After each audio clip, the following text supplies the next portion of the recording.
கிறிஸ்துவில் பிரியமானவர்களே, ஆண்டவராகிய இயேசு கிறிஸ்துவின் நாமத்தில் உங்களை வாழ்த்துகிறேன். இந்த மாதத்துக்கென்று கர்த்தர் நமக்கு கொடுத்த வாக்குத்தத்தம் எண்ணாகமம் 11:23. அதற்கு கர்த்தர் மோசேயை நோக்கி, கர்த்தருடைய கை குறுகி இருக்கிறதோ, என் வார்த்தையின்படி நடக்குமோ நடவாதோ என்று நீ இப்பொழுது காண்பாய் என்றார்.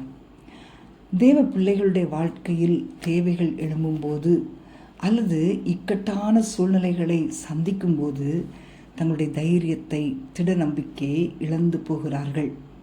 வாழ்க்கையில் எல்லாம் சரியாக செல்லும்போது தேவனை துதித்து ஸ்தோத்தரிக்கிறார்கள். ஆனால் அவர்களுடைய விசுவாசத்தை சோதிக்கும்படி கர்த்தர் ஒரு சூழ்நிலையை அனுமதிக்கும் போது தடுமாறி விடுகிறார்கள். வருடம் முழுவதும் ஒவ்வொரு நாளும் ஏராளமான வாக்குத்தத்தங்களை கர்த்தர் அவர்களுக்கு கொடுத்திருந்தாலும் தேவனுடைய வாக்குத்தத்தங்களையும் தேவனையும் நோக்கி பார்க்காமல் தாங்கள்